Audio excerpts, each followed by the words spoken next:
The love of dance brought her to the NFL, but her faith and compassion led her to her purpose. I am Anita Slaughter, and this is Foundation Fridays on Sideline Rewind.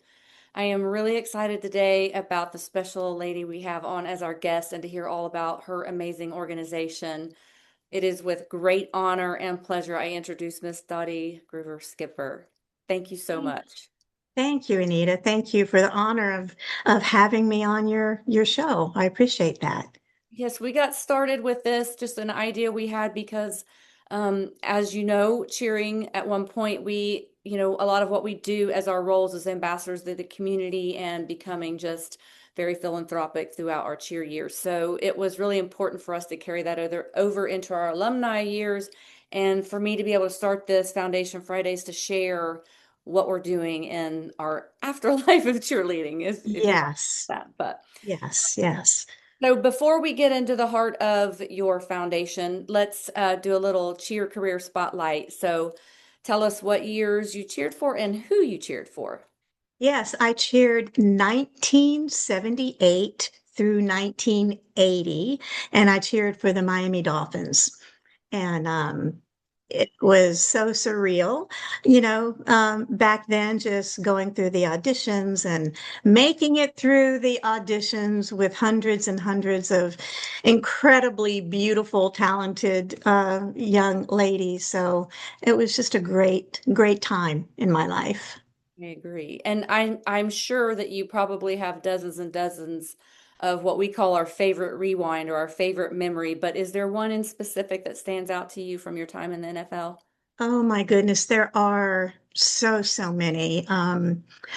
I think one of the greatest honors was I was the golf cart girl for Coach Don Shula, driving his golf cart around in golfing tournaments, and that was just a lot of fun. He was such an amazing man, always so appropriate and gentlemanly, and that's a great memory, as well as being able to dance on the Jackie Gleason show and from Miami Beach as a June Taylor, along with the June Taylor dancers. That was an incredible experience. And opening for Chubby Checkers, doing the twist. I Wow. mean, there are so many great memories.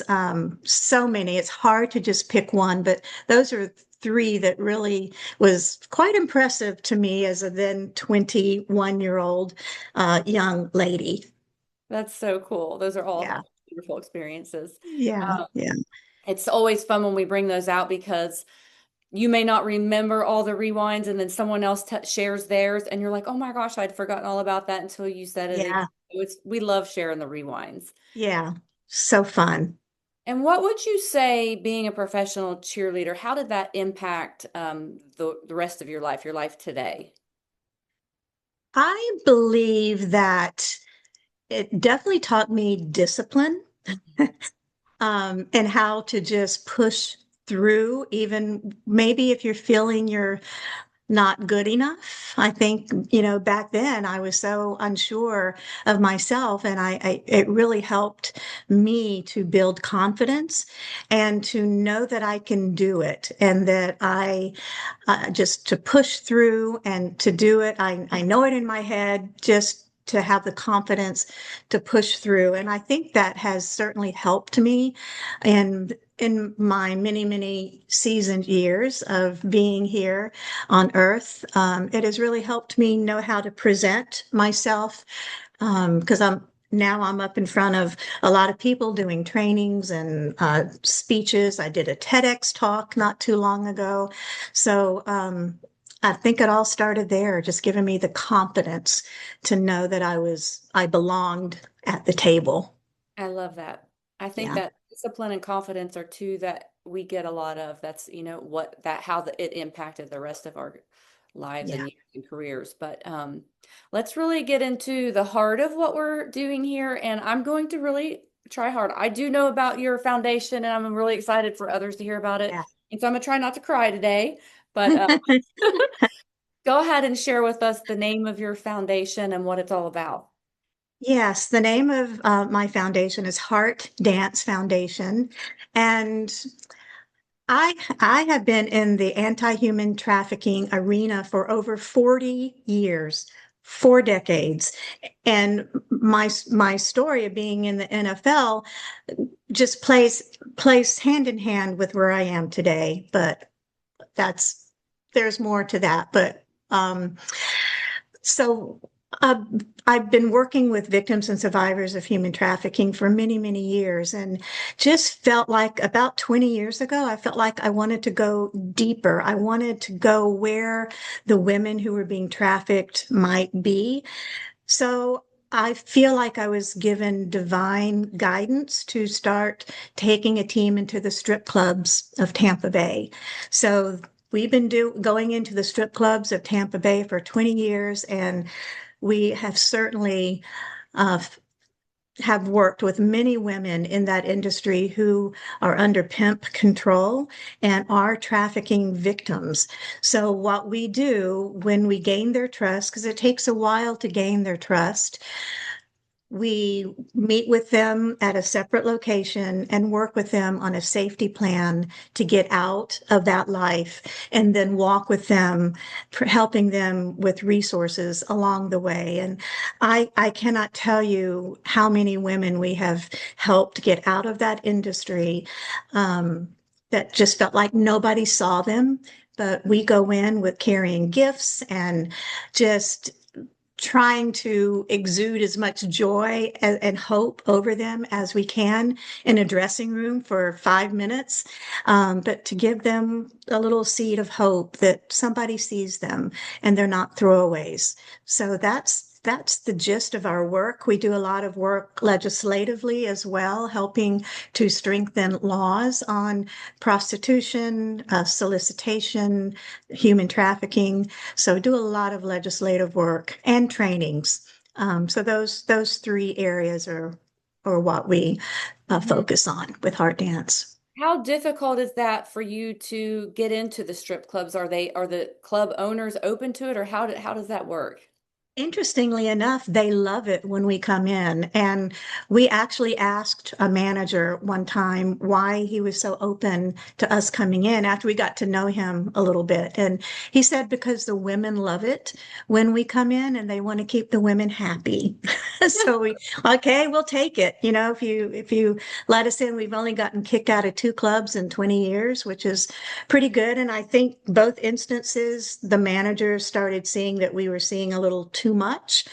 And certainly those 2 clubs, the trafficking rings were broken up soon after we got kicked out. So um, So it we was just worth feel, it. yeah, we just feel very fortunate. And the women are just hungry for hope and for people to actually see them for who they are and not as objects. I love that. That's really amazing. And We, we have men that go out with us. We call them our men of valor. They don't go inside the clubs, but they stay outside. And what we're seeing them accomplish is just incredible. They're working with men in the industry who work in the industry who also feel unseen and want to get out to have, more respectable, gainful employment. So it's pretty incredible. I love that. And then I think I saw on your website that you also have retreats. Is that correct? Is We that do. We once? do. We, especially pre-COVID, isn't it terrible that we have to identify pre-COVID, post-COVID? But pre-COVID, we had a lot of survivor retreats led by survivors, or lived experienced experts, as we like to call them. We really haven't had one since COVID. So Oh, we're actually hoping, we're talking about planning another one probably in next year at some point. But just a retreat to love on these precious women and to let them know that they are seen and heard, and that we're there for them with no judgment. now I know you're based in the Florida area, but do Mhm. you go into places or do you have connections at other in other states where you have? Yes, yes, we do. Especially in anti-human trafficking organizations. I do a lot of work at the at the state and the national level as well. So we all do come together at conferences. So I do have connections and with other entities and organizations who are doing similar kind of work. So yes, and willing to travel as well. Very nice. And so tell us what are, I know all obviously people can donate. There's always a nice way to help and support an organization, volunteer. What are all the different ways they can volunteer? Yes, if you're in the Tampa Bay area and would like to volunteer and go out with us on outreach, men or women, there's a place on our website at heartdancefoundation.org where you can sign up. You have to just take a little questionnaire, answer some questions, and then our outreach director, who comes out of the industry, she comes out of the industry and now she is taking teams back into the clubs. It's just such a beautiful thing. But you can sign up that way, both men and women. We also to volunteer, and of course we're always looking for financial donations. One of the biggest issues that we have if women are coming out of the industry and that's really all that they've ever known. Many of them have felony records for things they were forced to do and they had to take the rap for it. So they have felony records, and it's really challenging to get respectable, gainful employment with felony records. So we're also working on workforce development and always looking for sponsorships for someone who might want to sponsor a woman to go through like an apprenticeship or some type of educational training for job placement. That's fantastic. So those are some really great opportunities for volunteers. And I'm sure when you start doing different like legislative petitions and things like that, that you're looking for people to spread the word and help get those things passed and A- support. Absolutely. Locally within the state of Florida where I am, and then on a national level as well. And I'm sure most everyone has heard about the Epstein files and all of the horrific things surrounding that. But we're really working hard on national legislation too to shore up a lot of the gaps that we have in human trafficking. So always looking for those opportunities for other people to get involved in that legislative process. Yes.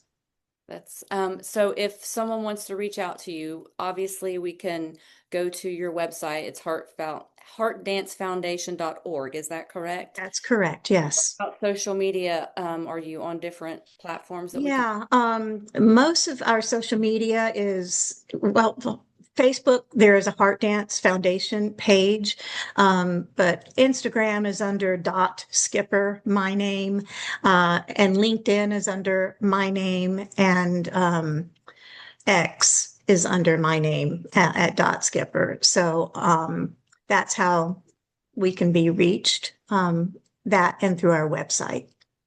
Very good. So for everyone out there looking to help support this program or find out ways you can donate or sponsor or uh, volunteer, please go to the website, go to any of the social platforms that she mentioned. And we really appreciate you sitting down with us. Yes, yes. And we hope to see everyone at the reunion in Miami in That's right. July as That's well. right. I'm Yes, very excited to see you. So, yes. um, if you have it in your heart, go to the website as we mentioned, and I'm going to link everything below. This is going to air on our YouTube channel, obviously, and I'll have the website link below. And so make sure you go follow, go support, and go give because impact never goes out of style. Thank you. Thank you. Um, Appreciate it very much.